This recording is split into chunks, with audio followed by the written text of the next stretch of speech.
Awesome. People funneling in. We got a pretty good audience here today, Jim. This is going to be a big one. Obviously, some big, shifts here in our industry that we've dealt with this not with this Sitzer Burnett NAR settlement, right? We're all trying to, work our way through this. This is something that Jim and I host this bi-weekly webinar. Thanks everybody for attending. And this is one thing where we learn from us agents. I think a big part of this actually topic in this webinar, we're going to have some tales from the streets. Obviously, Jim, you're hearing them every single day, with new path title, of course, me. So people that don't know, I'm a real estate agent, been active here for over 20 years in South Florida, love the industry, love meeting other agents. I'm also the founder of RealTrade, which is online marketplace for real estate and social media platform. So we have thousands of users of agents on there. We have great service providers like Jim on there. Of course, the big thing is we have thousands of buyers and sellers where they can connect you right directly with your listings and find you actually on the social aspect of RealTrade. Nice thing is it's free for agents to sign up. And imagine this, you get leads directly off your listing. So I implore everybody to check out realtrade.com. Also check out realtrade.io, check out Jim with New Path Title. He has some awesome tools for agents. One of the big ones is Title Advance, which we'll get into a little bit too. But yeah, Jim, I just want to introduce Jim, a quintessential entrepreneur. Not only has he been an attorney for a long time in the real estate industry, founder of New Path Title, also founder of the awesome closing software Title Leap, and he has his James Brown Law Office as well. So, yeah, but Ryan, before we shift too quick, like the importance of modern platforms is, I can't stress how critical it is, and everybody has to take advantage. We're going to do a deeper dive into it, but RealTrade really is a great no cost to agents platform, way to meet other agents, properties off listing, all that stuff. It works. Yeah. My goal here is to communicate to you guys stuff you won't hear anyplace else. You can go and you can log on to any number of social media platforms. You can get communications directly from Florida Association of Realtors. What I want to do is tell you what I'm seeing in the street. I listen all the time to everybody talking about our industry, and I can't go down. We got to go up. Content that you can't hear anyplace else. So if you have stuff you've seen, if you have stuff you've heard, if you have stuff that sounds questionable, bring it on. It all makes for great content for us to share with each other. There are no dumb questions. I want to get out of here in 45 minutes for you guys. Be respectful of your time. If you can turn on your camera, it's great because I can see your inputs and I can gauge how fast I go or how much I drill down on a topic. We'll have question and answer session at the end.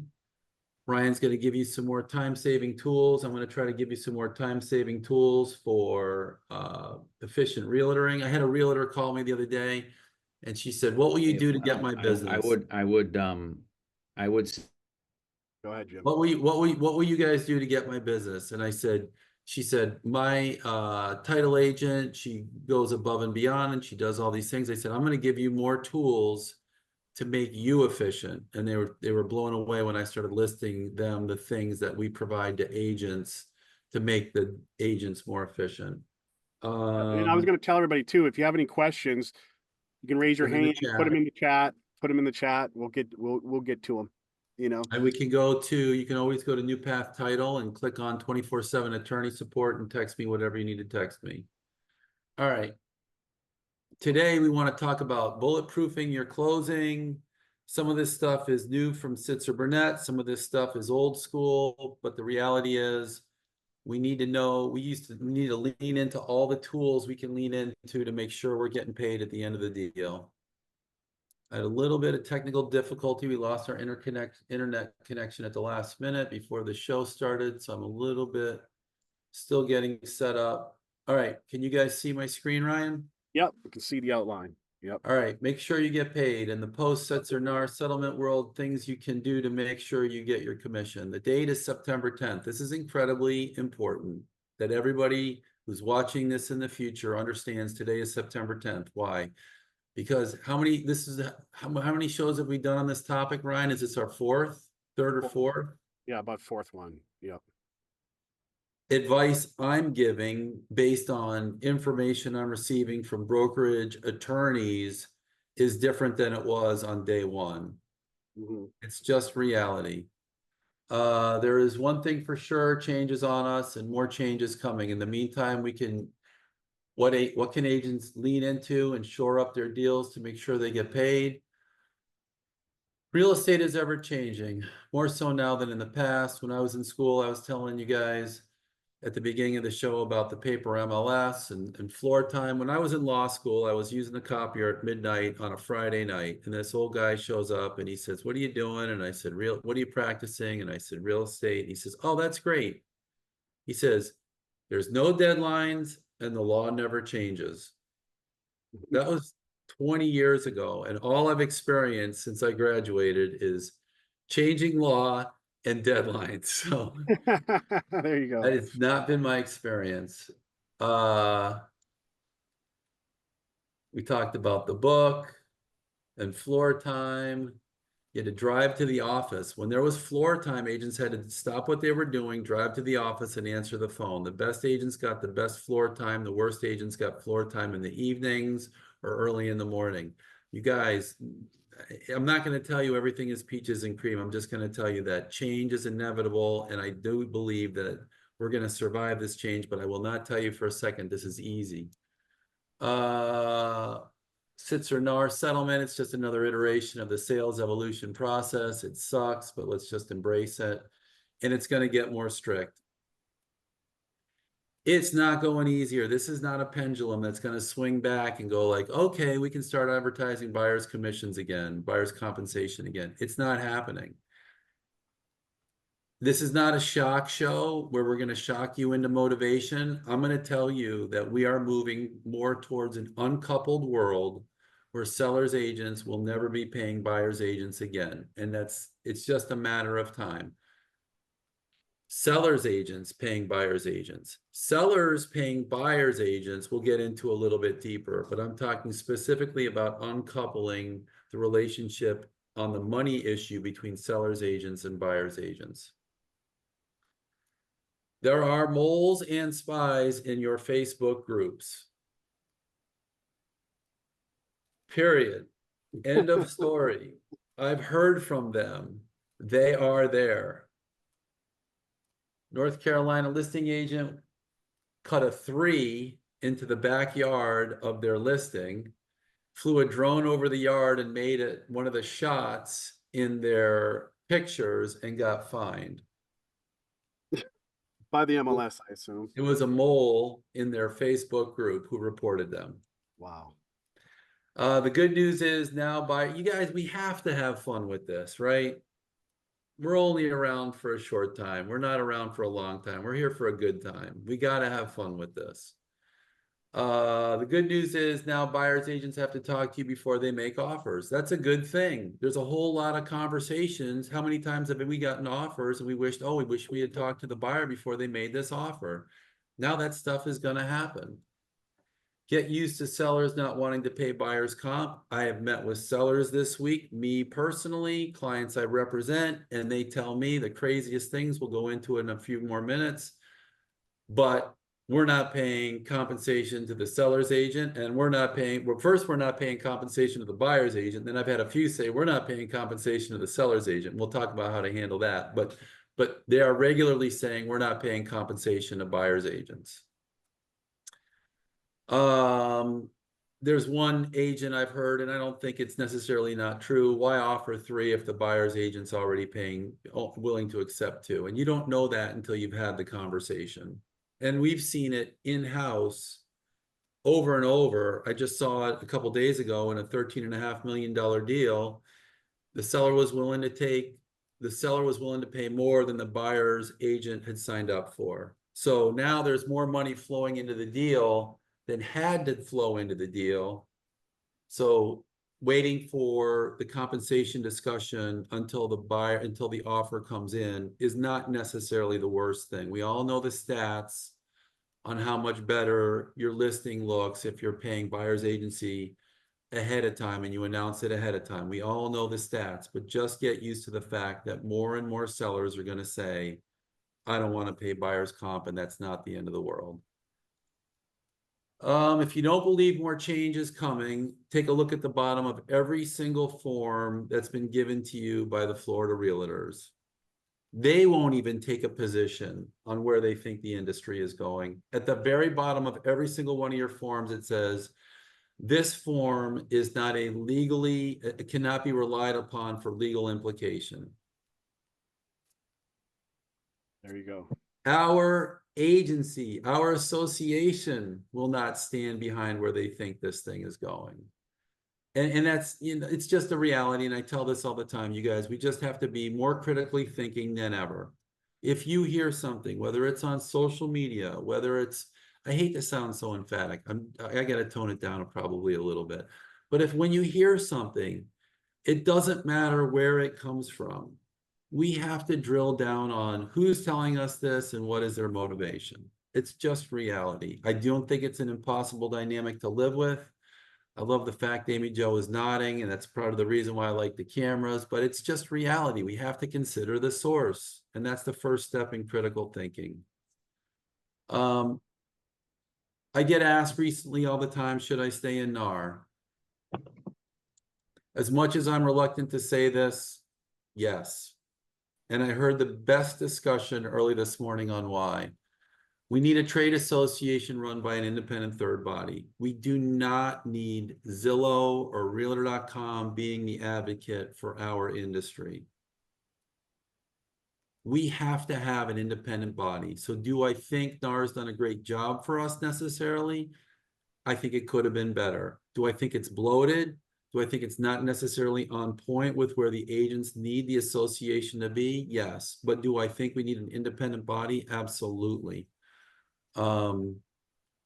We do need a more targeted, streamlined, and more focused NAR. And I've seen some recent, this is a little bit out of order, but I've seen some recent National Association of Realtor targeted promotion plans. So I don't believe this is in the media yet, but there are some great NAR pieces. We've all seen, has everybody seen the past NAR promotional work? In my opinion, lame, off the mark, and absolutely doesn't reinforce our brand and our value proposition. The new stuff I've seen, it hasn't been released to the best of my knowledge, but the new stuff I've seen, I can be proud of and say I'm paying a due or I'm paying a fee to the National Association of Realtors and they're representing us better. I think it can be better yet, but I do think it's better. And certainly NAR managers making salaries a multiple of times better than some of the best agents in the business is, in my opinion, isn't appropriate. They're aimed at telling buyers and sellers what to expect post Sitzer, and it's much better than in past promos. More changes coming. There's 15 other lawsuits pending. The Sitzer judge and the DOJ are waiting to see how we perform in this initial round of tests. So this is not law yet, you guys. We are still operating under the premise that these are self-imposed changes in anticipation of a final rule in a huge lawsuit. We are being watched to see how we conduct ourselves. This is a litmus test. Do I think more changes are coming? Yes, but I think there's a good chance that we could get settled under the current rules paradigm and then ease into more changes. But certainly, if we are flying off point and where the judges and the initial verdict would like to see us land, I think it's reasonable to assume that the settlement will not be approved and there will be more changes. The Department of Justice is filing more independent lawsuits. I can tell you about a bunch of them recently, but they're all pointed at restraints on trade. We talked about this. And the final goal in all of this, I would tell you, is uncoupling, 100% uncoupling of sellers, agents, paying buyers, agents.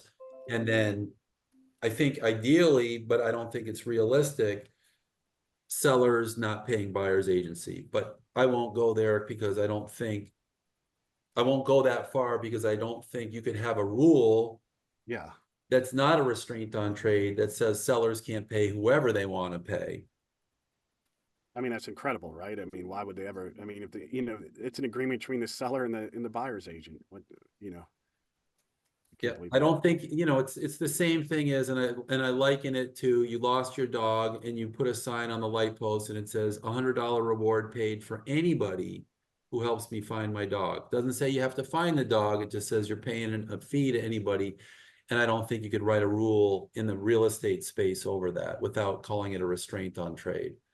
All right, how to handle the new rule question. I got this yesterday, and this is what I boiled it down to.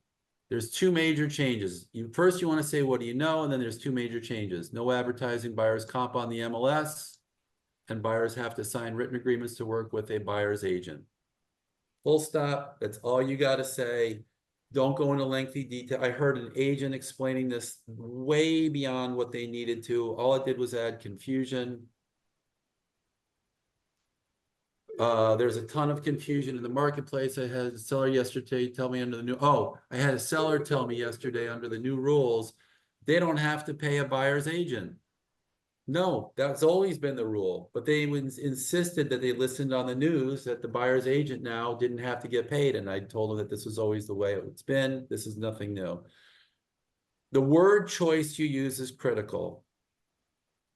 This is going to sound foolish, but the word choice is so critical, and this is lawyerly. What I wrote is buyers don't have to sign written agreements to work with buyer's agents. Buyers have to sign written agreements to work with buyer's agents. What you don't want to say is buyers have to sign written agreements to see property. Okay. You don't want to say buyers have to sign written agreements to buy property. You don't want to say buyers have to do anything except sign an agreement To if they work with wanna an work agent. with an agent. Hugely important. And it's a little wordplay, subtle nuance, but that's why you're in this show, because I'm going to tell Don't you. do. What are you doing on 14? Got it. I got it, Jim.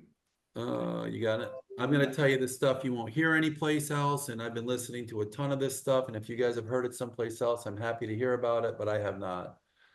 I heard a good one. In lawyering, LAW, I heard a good one the other day. In lawyering, we say a good attorney costs a lot of money. A bad attorney costs a lot more. A good attorney costs a lot of money. A bad attorney costs you a lot more. I think the exact same thing applies to real estate, and worse. A bad agent, not only do you have to pay more at the table, but you live with bad agency the rest of your time in that property. So when your clients talk about not paying an agent fee or not paying the seller fee, you tell them a good agent costs money. A bad agent's going to cost you a lot more. A bad agent that you don't pay can cost you for the rest of the time in your house. I think there's a good little analogy we can draw there. All right, when you're working with the seller, understand your seller. It's safe to say unrepresented buyers will be on the rise. I've already heard it. People are calling me and they're saying they're buyers and they're saying, I don't want to work with an agent. I'm just going to work with the seller's agent. I don't think it's unsafe to say that that's going to be the trend. I don't think it's going to be the exclusive trend, but I just think you're going to hear it more than more. It's safe to say more sellers will not want to offer buyer comp. That's been my firsthand experience. I've heard sellers say, I'm not paying it. If your seller will not allow you to represent the buyer, get it in writing from the seller and get a BBA from the buyer. So there's an exclusive seller representation form. If your seller will allow you, I'm sorry, I'm jumping ahead. If your seller will allow you to represent the buyer, you're at an open house and a buyer shows up unrepresented and you're using the transactional form, which is the listing form, which allows you to be a transactional broker, then you want to get a BBA, and you want, if you're going to start representing this buyer, and you're going to collect a fee from the buyer. If your seller won't let you rep the buyer, this is very important. If your seller will not allow you to rep the buyer, get a non-rep form. It's in your forms library. Get a non-rep form from the buyer, and then you can draft contracts. You can do what you need to do, but you do not have an agency with that buyer. You are simply doing the things for the seller that the seller is paying you for. You're not going to collect the fee from the buyer, and the buyer is going to be on written notice that you do not represent them. Does everybody understand that? Yep. I'm seeing a couple no's. Want me to say it again? I mean, I wonder from other agents here, like most of my listings are all transaction broker listings. You You're know a what I mean? transaction broker on the sale side, Yep. but I'm just saying, regardless, if you're going to collect a fee from the buyer, and even if you're in a transaction broker, you want to make sure your seller understands what that means. You want to understand what your buyer, that the buyer understands what that means. This is a couple of extra pieces of paper and it's a pain in the ass. But if your seller says, no, I don't want you to, even if they sign the transaction form, Ryan, on the listing side, Mm. and the seller later says, I don't want you collecting a fee from the buyer. And I can tell you a real world example of when this happened just the other day. Send your buyer the non-rep form, do the contract, make sure your seller understands you're not collecting a fee from the buyer's agent, and then proceed through the deal. You just have to do what you have to do to cover your position. yeah, we got a quick question here from Ryan Beckett. We did actually cover this in another webinar, but have you heard of the tour agreement Zillow is recommending that agents use in their methodology, that it lowers barriers to entry, allows to start showings, and then a better chance of compensation agreements signed once a relationship has been formed? Yeah, and the Florida Association of Realtors has their pre-property touring agreement. Their pre-touring, I think they call it a pre-property touring agreement. We did it in the last show and the outlines on the website. Yeah, agents are using it. There's a couple of problems with it. I've listed what the problems were. I think you're better served jumping right into a showing agreement as a way to break the ice. But sure, I don't recommend that you use the Zillow form, but I think the Zillow form gave birth to the Florida Association of Realtors form. Yeah. Throughout the transaction, make sure you tell the buyer that you recommend they get representation. There are testers out there. I've already heard from a few agents who got tested and fined. And if you're not saying this, you need to be saying this. You recommend that they get representation, whether it's from an attorney or whether it's from their own agent. If they insist they don't want representation, then you have to give them that no rep form if you're already being paid by the seller. EXP has an unrepresented buyer form that you can use if you're an EXP agent. Sellers are getting cagey and they're saying, I don't want to offer compensation. I believe this will happen more and more. If they say they don't want to offer buyer's comp, tell them it may be in the offer. You got to set the expectations early. You got to tell them it's likely going to be in the offer. Buyers are now signing buyer's agency agreements, and this is a big part of the transactions now. When buyer's agent calls and asks about compensation, you say, put it in the offer. This is just going to be our standard boilerplate response. Buyer's agent calls and you just say, put it in the offer. Unless the seller is offering compensation and they've agreed to, and it's listed in the MLS. But Well, it's not listed in the MLS, listed in the listing agreement. no, I'm sorry. The concession, I shouldn't say compensation. Yeah. The seller can list the concession in the MLS. They can't say it's tied to compensation, but the seller can list the concession in the MLS. And so if a buyer's agent calls and says, is the seller offering concessions, just say, put it in your offer. If it's in the MLS that they're paying concessions, obviously they're aware. But I mean, it clearly states that the concessions can be for anything, right? It can't be just for the buyer's agent compensation. It could be for anything, right? It does. Correct. But we have several, I've seen several transactions where the buyer's agent was willing to take it 2. And the seller was offering 3. So what happens to that 1? If you're a buyer that's thinking, you're going to say, put it back in the deal. But then why am I paying it? You know what I'm saying? Yeah. We're going to be moving towards a place where more and more it's just going to be put it in the offer if the seller's I mean, not. that's how commercial contracts. I do a lot of commercial deals, as you know, Jim. I mean, it's right there in the contract, which is really nice. you know, it's a boilerplate part of the contract of you Yep. put in the commission in there and who's paying it. Yeah. I believe this will quickly become the norm. Always bring the seller back to center with a net proceeds conversation and documents. We're building some new tools in our closing cost calculator at NewPath Title that'll allow you to put in seller concessions into the net sheet. And what you can do is sit down and print out a few different scenarios. That's going to be at your fingertips. But you want to bring your seller front and center. Like, what's the most important thing? Who cares what they're spending it on, whether it's buyer's comp or a new roof? The most important thing is that you're getting the biggest money you can get. From what I've seen, and this is my personal experience with myself included, no matter what I've told my agent in a deal, I always change my position when the offer comes in. I did it just the other day. I said I'd never offer creative finance, and I got an offer that came in. It was a full price offer, and I offered creative financing. You just never know how a seller is going to react, so don't try to forecast. If seller authorizes concessions to buyer up front, get the seller to buyer's broker comp form signed and share it liberally. Just don't put it on the MLS. So what does that mean, share it liberally? Put it anywhere you want to put it.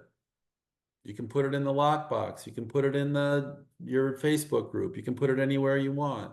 The seller authorized it and you're sharing it.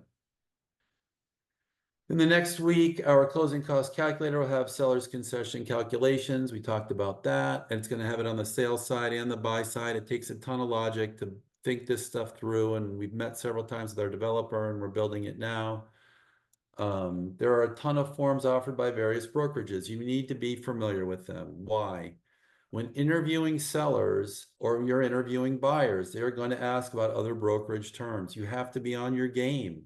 It's just a reality. You have to know how to answer these questions, and I'll do my best to bring all the other forms to light. But just be aware if your seller's asking you something that doesn't make sense to you because you're using the NAR form or the Florida Realtors form, the EXP form is very different. The Compass form is very different. The Real form is very different. I strongly suggest you stick to the seller paying buyer's agent, not seller's agent paying buyer's agent. We've talked about this. The uncoupling buzzword is big with the Department of Justice. Take the seller's agent out of the payment loop. I've given you a little script that you guys can use moving forward.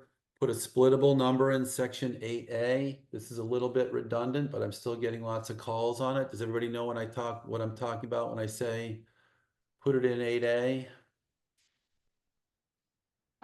Ryan, are you seeing a show of hands? I'm looking at the screen. Yeah, it's not a split screen with the outline yet, but I can see that you're in your Altastar with the new forms. All right. So here you have, sorry, we had technical glitches right before the show. Can't happen any other way, right? You prepare for days and then right before it happens, it happens.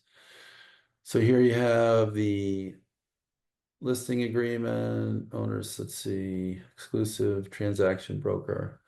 So when I'm talking about 8A and a splittable number, you put a nice big number in 8A, protection period. What did I click on the wrong form? Select form. It's 7. Listing agreement. No. It's 8, unfortunately. I've looked at this thing way too many times. 8, compensation. So when you're talking about filling out the listing form, you want to put a big fat splittable number here. This is the way I think we should all move. You want to select B so that the seller is paying the buyer's agent directly.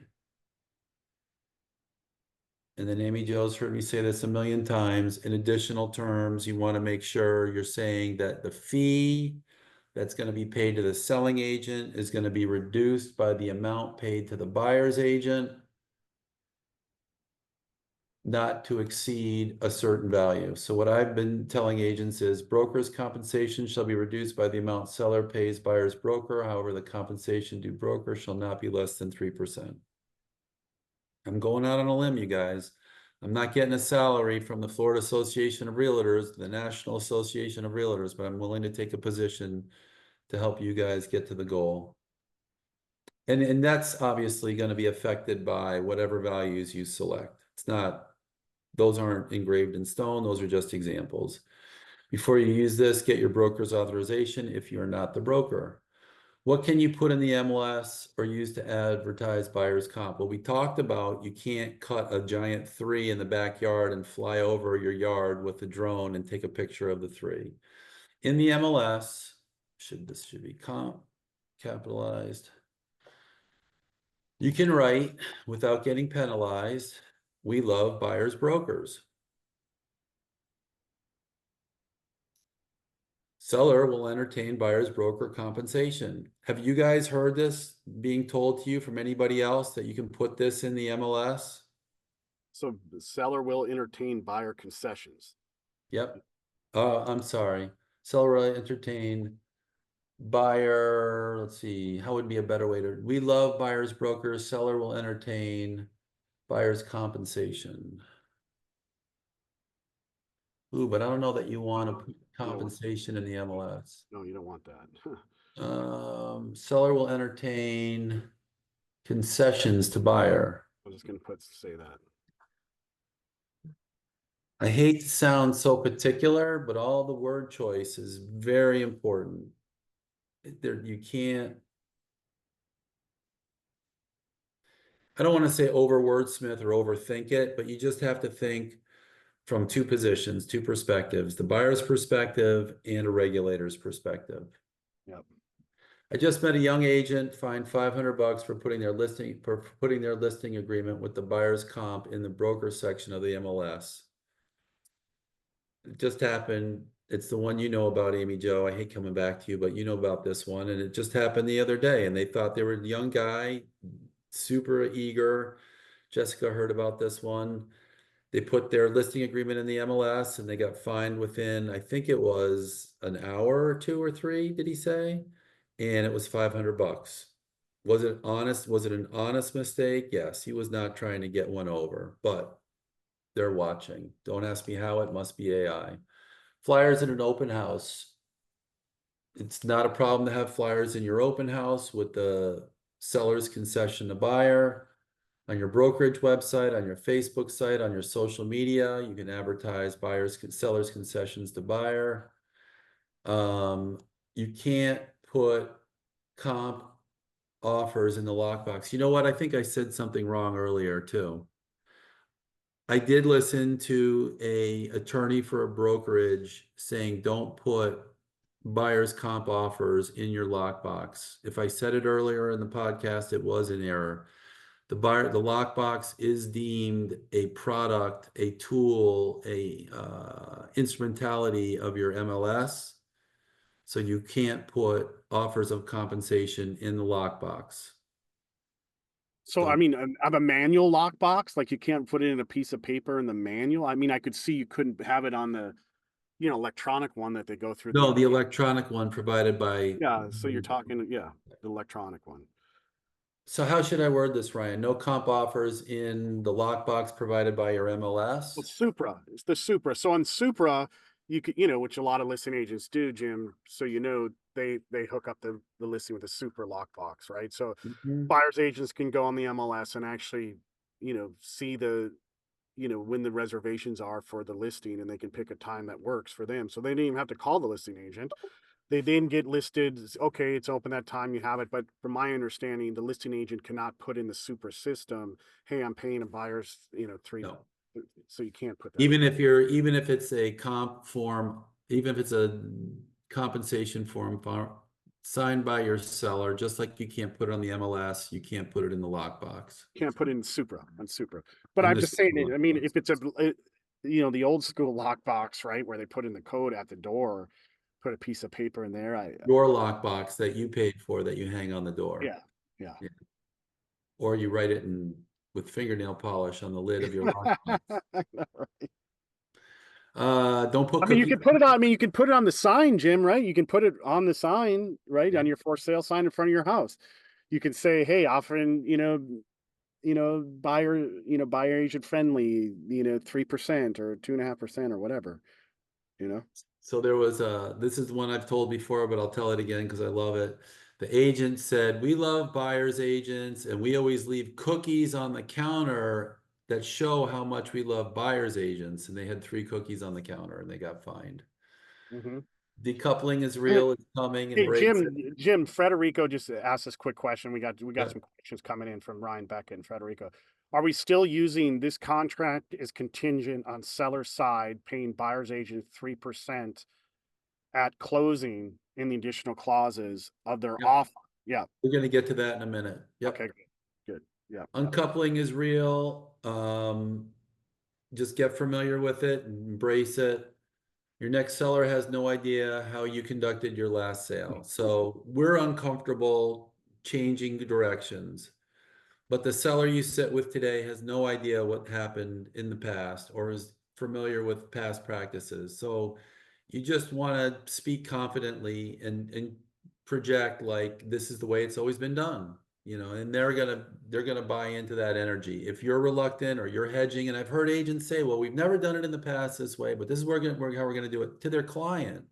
And all that does is create unnecessary anxiety in the client. Get sellers to pay buyers. Get sellers to pay buyers agents. We've talked about that, and we've talked about. I certainly suggest. I shouldn't say sternly. Strongly. Strongly. Suggest no sellers agents paying buyers agents.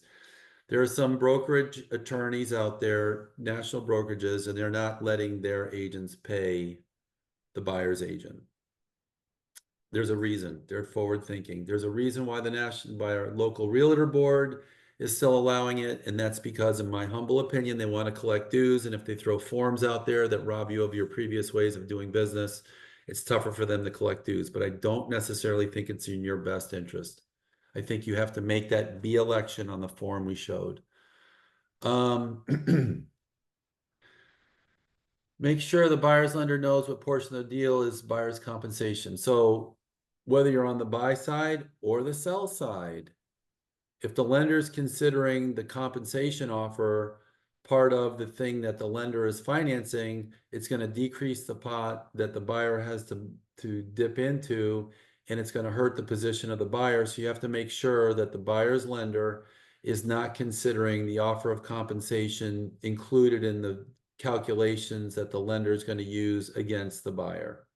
Even if you're on the sell side. I know I just saw a seller the other day who was more knowledgeable than the buyer's agent and said, hey, I think you got to talk to your lender about the underwriting. We have Jeff Stewart on the call. Have you had Jeff? Jeff's a lender, great lender. I use him. He's awesome. Have you had any issues yet with the buyer's compensation coming from the buyer hiccuping any deals yet? Here, I just asked you. You're muted, Jeff. No, I haven't had one yet that specifically points to that, but I was waiting on to ask the question, but Jim kind of got to it before I asked it. But I can see that being a problem if it's not specific. Yeah. And I saw a seller's agent bail out the buyer's agent on the issue. The seller's agent said, hey, you better talk to the loan underwriter. I think they're counting it against you. And the buyer's agent said, what? And sure enough. When your client is the buyer. So we talked about when your client is the seller. Now we're going to talk about when your client is the buyer. Some of this is redundant. I'm still getting a lot of phone calls on it. Make the offer include buyer's compensation. This is to Frederico's point. In the offer, if that's what the buyer wants, regardless of whether the buyer's concessions are offered in the listing. My opinion on how to make offers, whether or not the listing shows the seller is paying buyer's comp. In paragraph 20 in the contract, right?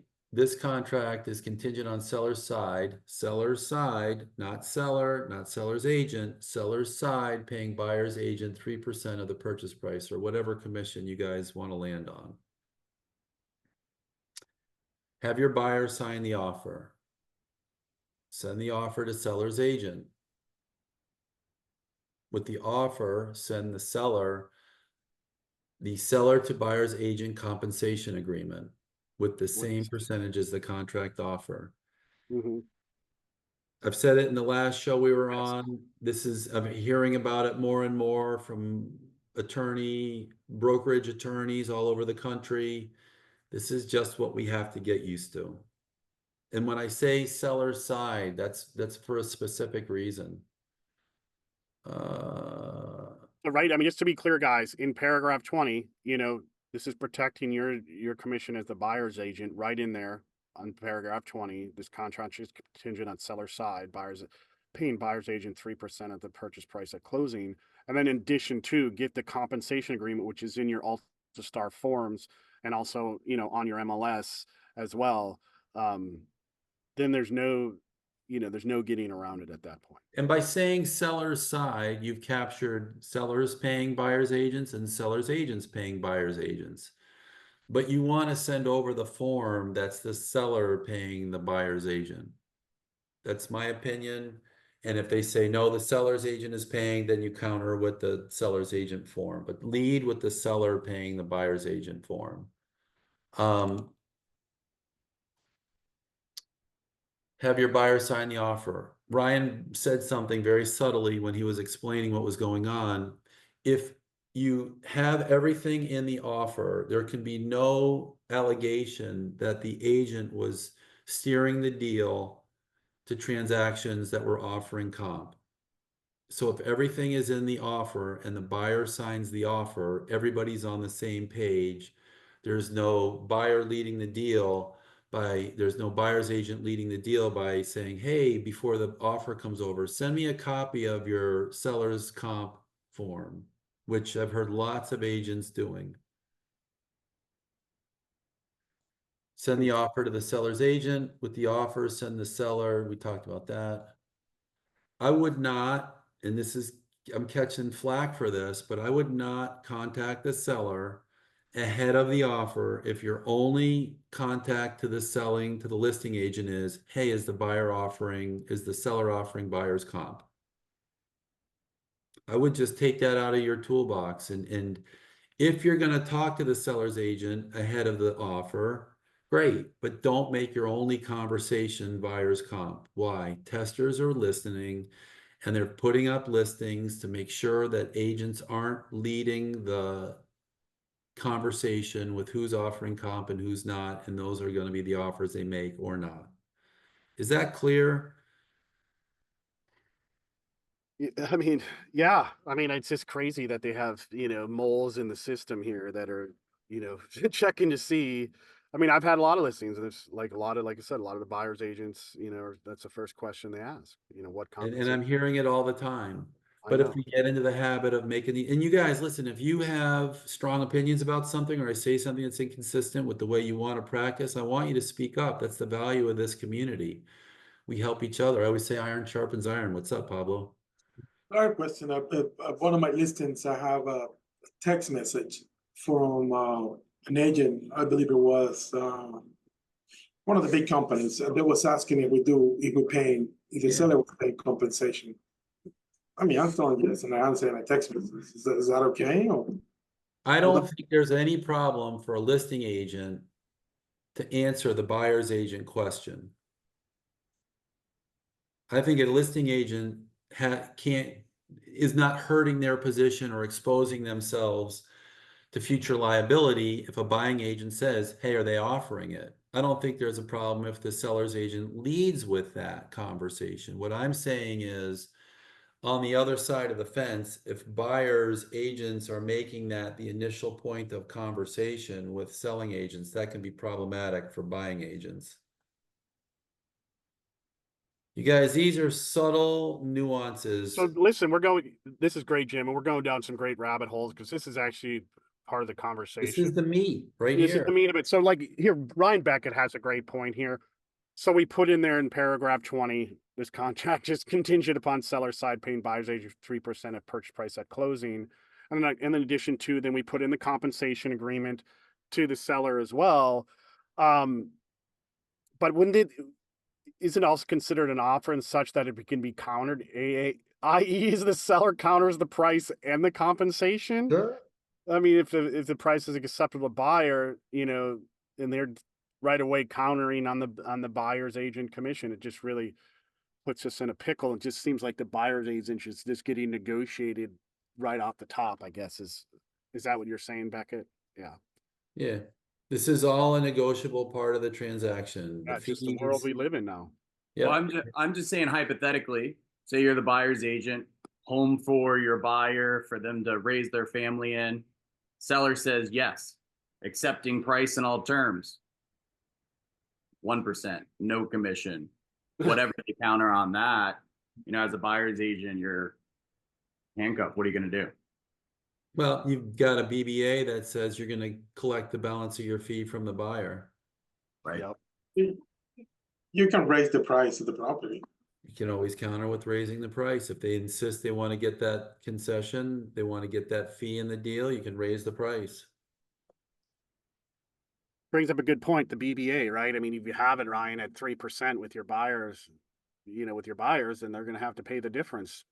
But, you know, I've heard a lot of agents they're just going, hey, you know, they sign the BBAs and they add in there that, you know, if the seller's not, you know, that they won't make the buyer paid, you know, that they're going to put every offer and work their hardest to get the seller to pay. And in the event that the seller doesn't pay, then, you know, they're flying naked, as they say, Jim. Yeah. And I really wanted to spend a significant chunk of time taking questions and having answers, and maybe we'll have to push that into the next session because Yeah. we're going to run out of time and I want to be respectful of everybody's time. We might have to do a bigger question and answer, but Tajay's got and Christian's got a bunch of really good, successful outcome stories on these exact topics, right? This is not, you know, nobody's doing the volume of business they were doing a year or 2 years ago at this time of the year. But we're like the lifeguards. We get to see everybody in the pool, and we can tell you about successful swimmers that are navigating this thing, and it's happening. It's working. It's clunky, but it's working. All right, the biggies we're seeing, regardless of who your client is. We talked about this a long time ago. Senate Bill 4D, inspections and budgeting. If you're doing a condominium, I cannot tell you how many deals I've seen. This is the focal point, right? Forget about Sitzer NAR. If you're in a condo deal, you have to know the Senate Bill 4D milestone and inspections issue inside and out. The enormity of this issue can't be stressed enough. It affects every condo deal we see. Tajay, if you want to chime in at any point, you can feel free. Don't rely on estoppel letters. We saw one the other day. You cannot even rely on the estoppel letter. Why? They come late in the deal. And Tajay and I saw one the other day. Christian saw it. It's misleading. They're hedging their bets. They didn't know whether they were going to have a special assessment or not, but they put it in the estoppel letter. What does that do? It just opens the conversation until way too late in the game, and then people are outside of the inspection periods and they're having all these unnecessary back and forths and jockeying. You got to know this stuff. If you're the seller's agent in a condo, there's no excuse for not knowing it. And I hate to sound harsh. You got to get you got to have copies of the special assessments ready to dump on the buyer's agent. It's an invoice. It's a special assessment. If it's been levied and ratified, they'll share it with you. You got to have copies of the budgeting and the inspections. You have to know as a seller's agent. I hate to say it, I'm selling a piece of property and I didn't know this stuff ahead of time, and it bit me in the butt. It just makes for unnecessary dialogue. You also have to know, even though the contract isn't very well worded on this topic, why won't this thing highlight? You have to know in the meeting minutes and the agenda what they say 1 year prior to the sale date on this issue. Everybody familiar with the condominium association rider? It has that provision, and it says in the condo rider that the special assessment has or has not been discussed in the meeting minutes or the agenda items 1 year prior to the sale. You guys have to know that. It just becomes problematic, and the contract is not well written on this topic. I'm going to show you what section it is real quick. FAR bar, condominium rider, section 10. So this is the regular condominium rider. Let's see, it's not section 10. Right here. Seller, can everybody see this? It's really small. Can you see it, Ryan? Yeah. Seller represents that seller is not aware of any special or other assessments that has been levied by the association or has been an item on the agenda or reported in the minutes of the association within the 12 months prior to the effective date. Is that a pain in the butt? Yes. Do you have to know it if you're a seller's agent? Yes. Do you have to know it if you're a buyer's agent? If you don't ask the question and a good attorney gets a hold of their buyer, and we're doing one right now where there's $20,000 special assessment popped up post-closing, all this stuff matters. Is it technical and feel lawyerly like? It is, it does, but you just have to do it. And if anybody has any questions, you can text me 24/7. Just go to newpathtitle.com. You can get my cell phone number and we can talk about it. There's some not great worded statements in the condominium association rider form. So if you make that disclosure without having to rely on the wording of the contract, you would make those disclosures right here if that stuff exists. That's your seller's get out of jail free card and your agent's I can't possibly have the finger pointed at me later card. If you know those things and you've disclosed them. Does everybody understand what I'm saying? If somebody doesn't understand this, we're all safe here, you guys. I guarantee you, if one of us has a question, there's 10 of us in the same room that have the question.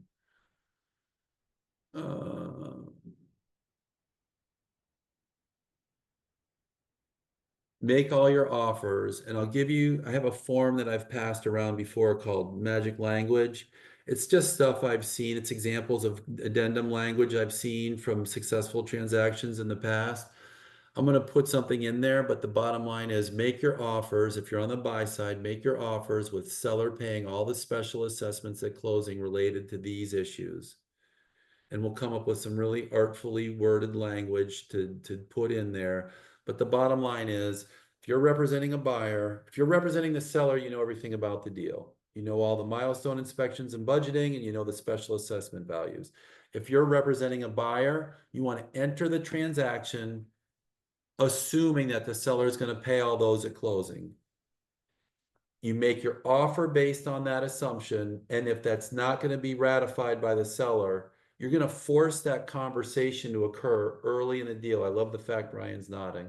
You're going to force that conversation to occur early in the deal so you're not having that conversation as the stuff comes up later in the deal. And I hate to throw anybody under the bus, but I've talked to plenty of older agents that say, oh, that's the title agent's job. To some extent it is, and to some extent it's not. But who wants to have these conversations late in the deal? Nobody. Know your this. So we're taught this is under the topic of the biggies we're seeing not related to Sitzer NAR.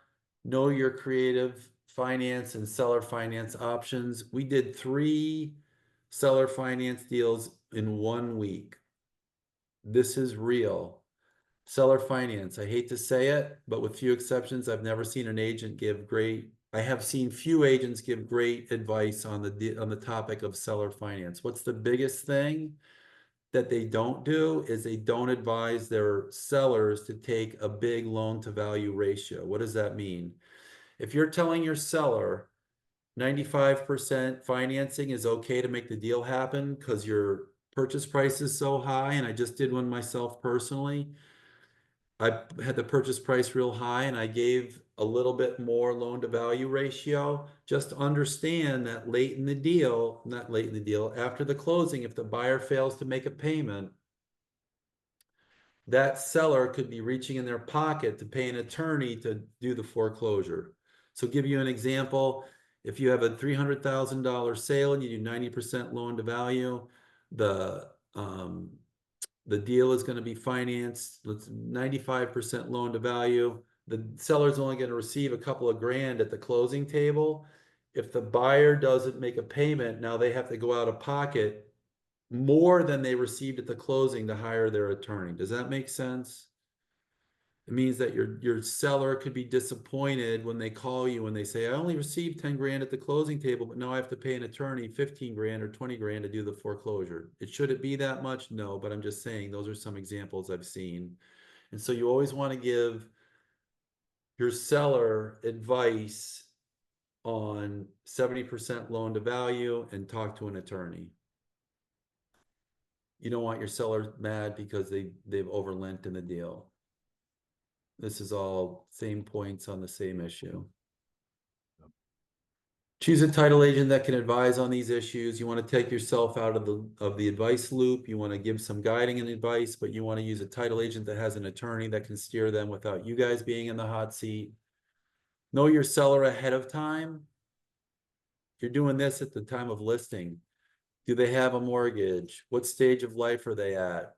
Can they pay off the mortgage if they get an income stream? Some sellers, if the money coming into the deal and the purchase isn't enough to pay off the existing mortgage, some sellers have the resources to put a couple of grand in the deal to pay off the mortgage so they can do seller financing. That's confusing. Does everybody understand what I'm saying? So if the mortgage payoff is 250 grand and if the 280 grand and the sale point is 300 and the buyer's not bringing enough to the table to pay off the full mortgage, the seller puts a little money into the deal to pay off the mortgage. So they're actually paying the close, but they're getting this income stream. I've seen it happen, you guys. And so now the seller's really happy. Why? Because there's tax advantages to only paying taxes on a small piece of the principal that actually gets paid with the mortgage. So when you sell a piece of property as a seller, you're going to have capital gains. If you're doing seller financing, you're not paying a big lump of capital gains. You're only paying capital gains on the portion of the payment that's principal. Does that make sense? So there's big tax advantages. You guys are getting numb. There's big tax advantages to sellers doing financing, but you have to know your seller. And you want to know, obviously, are they buying a new house and do they need the money? Hard money, creative finance. I've looked at so many deals in the last 3 weeks that were financed with hard money loans. We have connections to hard money lenders if you need them. They make great bridge loans. They make good loans for, although they're not happening very much, people buying Airbnbs. Obviously, they're great fix and flips, but I'm seeing more and more people using hard money to make transactions happen. So there's seller financing and hard money. Those are the two creative finance deals that we talked about today. All right, it's 11 o'clock. I got a couple more things that are really important. I'm going to shorten this up. Has anybody heard of Landian? Show of hands.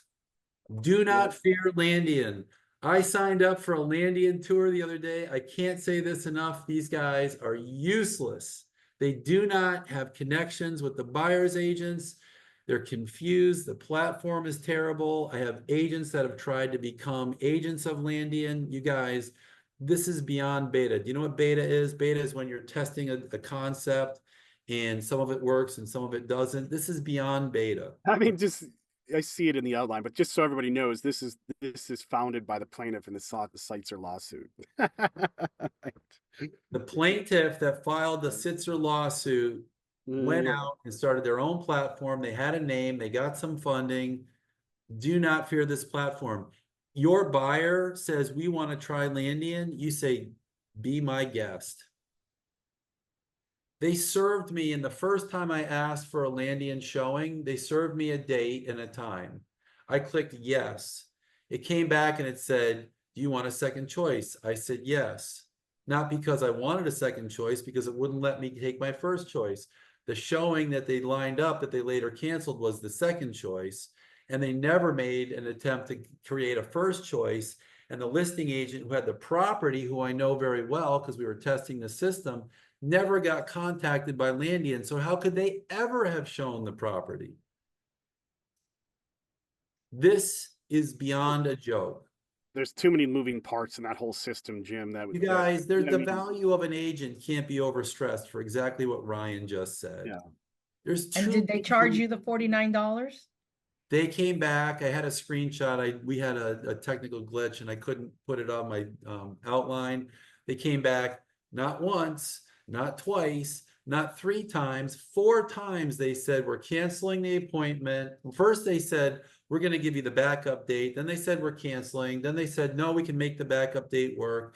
And then they canceled 3 more times with 3 more emails. It was so redundant, so confusing, so non-productive. And then I started getting a text from the Landian office. If you call the support line on Landian, you get a number that was not hooked up as of the date I called, which was a day or two ago. If you call their 1-800 support number, if you get the message, it's not connected. The agent that was texting me from Landian was confused as to what the transaction was and didn't know the state. And then later said, we apologize, we're going to give you your money back. Is everybody familiar with their fee structure? I'm not even going to go into it because since I've written this outline, I just learned how much of a joke it is. But I will say this. We all know that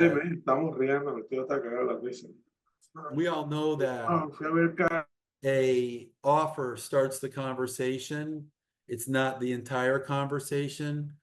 And so I don't think it's possible, and we weren't able to get a definitive on it, but some agents may want to offer Landian as a loss leader if you're a young agent, but I don't think they're going to allow it because you know what, everybody know what a loss leader is? Loss leader is when you give something away to get something more later.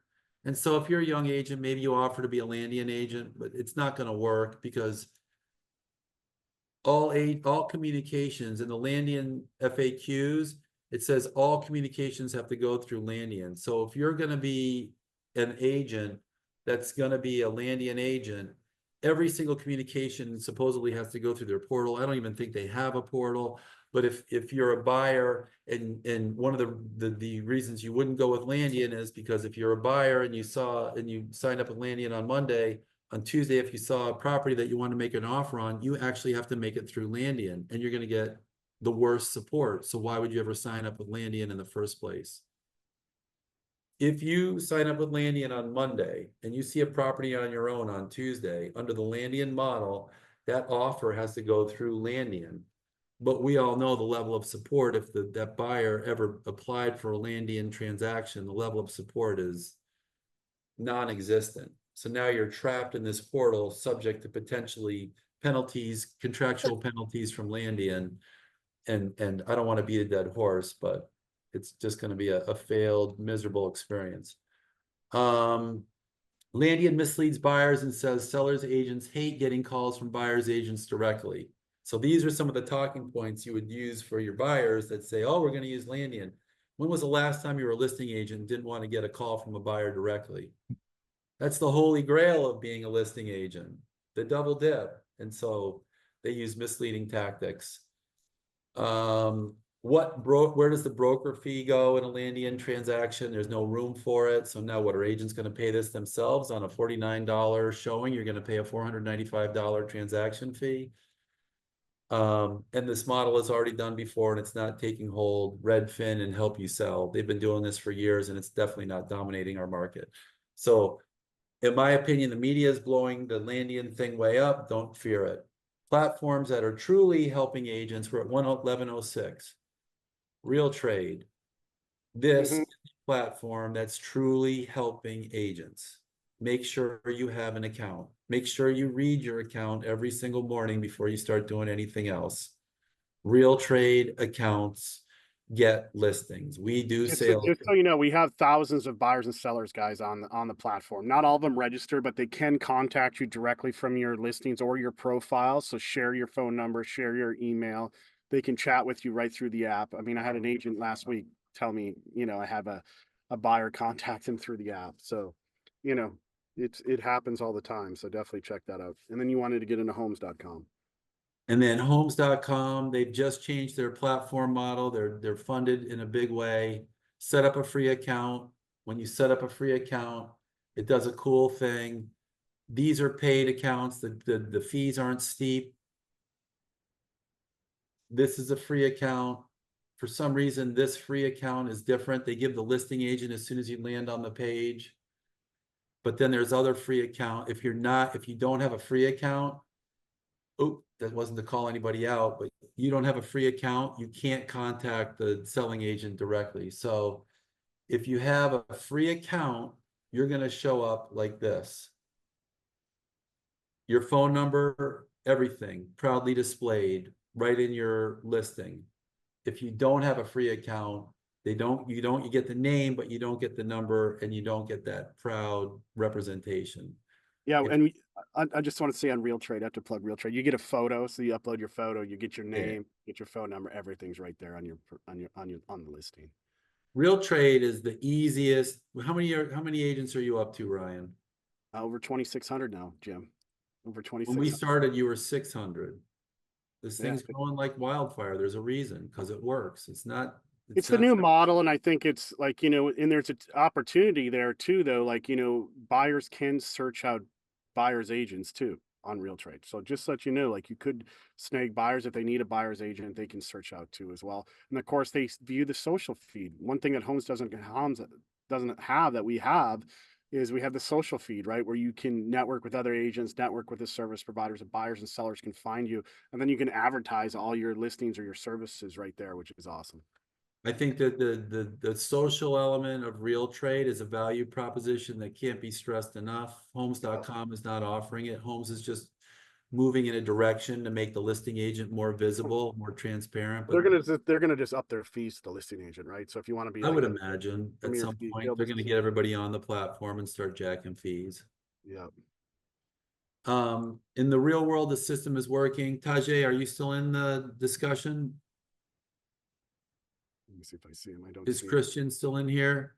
We're at 11:09. I'll let you guys go in just a minute, but we're closing deals with BBAs. I saw a buyer's agency agreement, a BBA.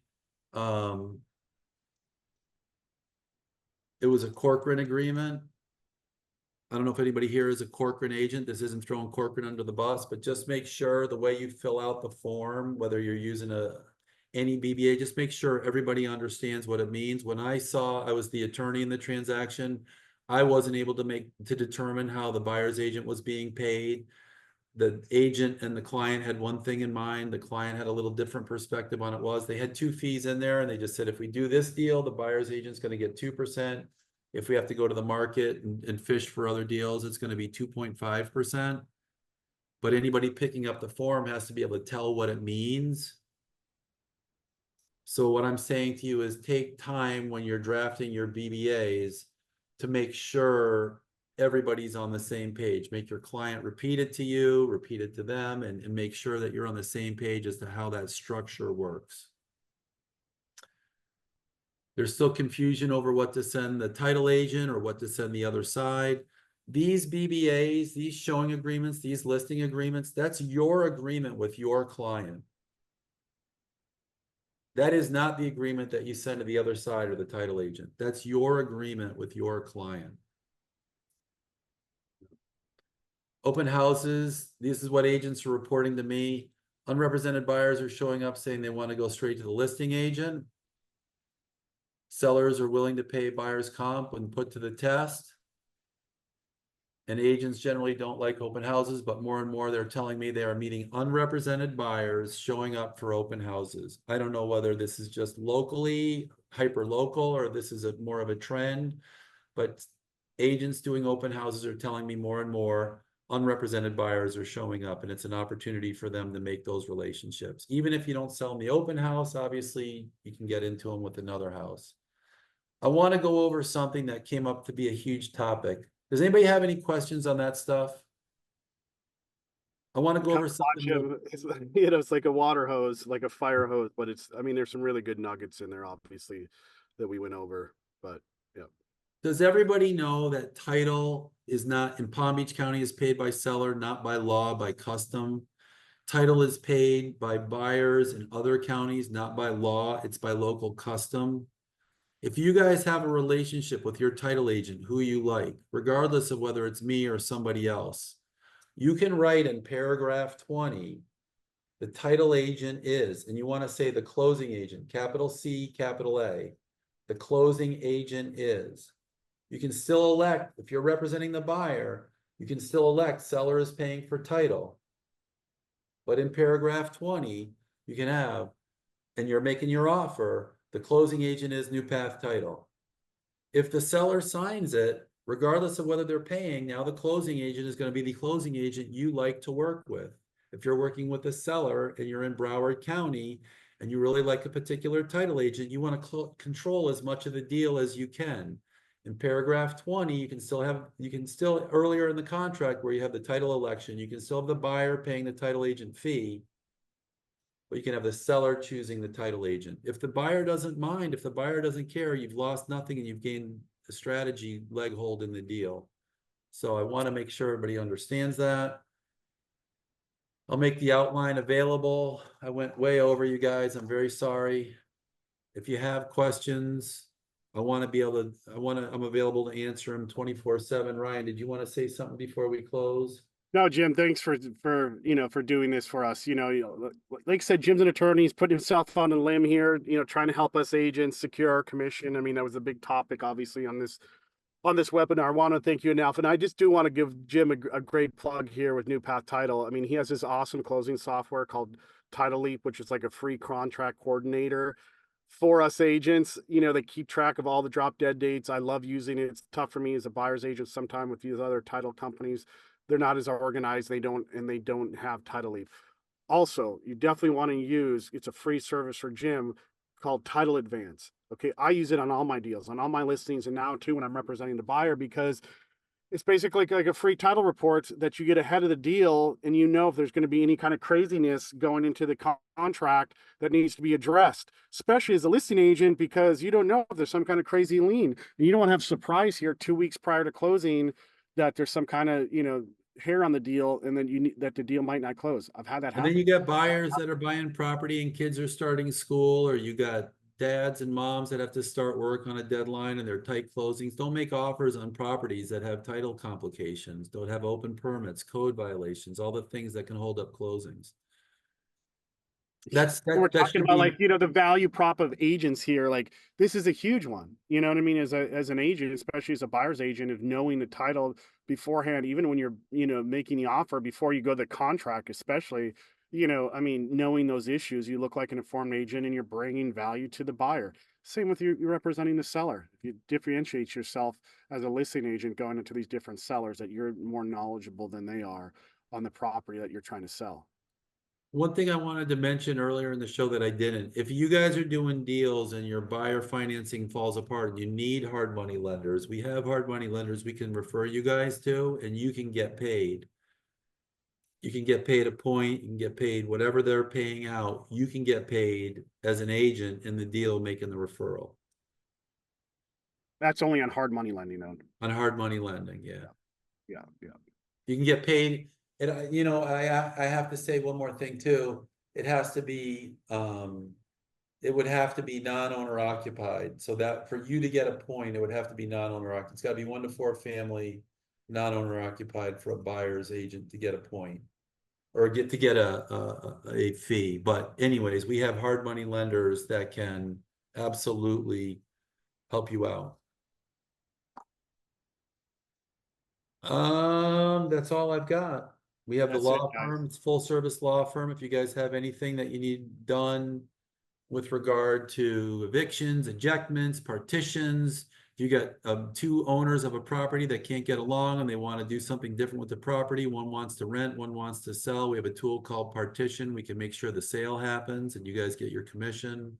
We're using that for quite a few agents who are in the podcast today. Partition is a tool available to agents.